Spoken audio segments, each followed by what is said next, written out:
চন্দ্র যে ঘরে বসে আমাদের মনও কিন্তু সেই ঘরে বসে। তো আমাদের মন কি চায় সেটি চন্দ্রের অবস্থান দেখলে আমরা কিন্তু বুঝতে পারবো।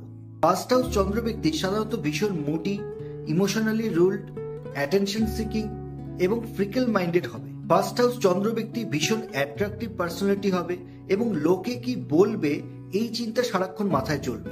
ব্যক্তি তার সোশ্যাল ইমেজের ব্যাপারে সবসময় চিন্তা করবে। ফার্স্ট হাউস চন্দ্র ব্যক্তির রাগ তাড়াতাড়ি আসবে এবং নিজের প্রতি কেয়ারিং হবে। চন্দ্র হলো লিকুইডিটি বা লিকুইড মানি। চন্দ্র যদি কারো ফার্স্ট হাউসে থাকে তাহলে ব্যক্তি সাধারণত ভীষণ ওয়েলদি হবে।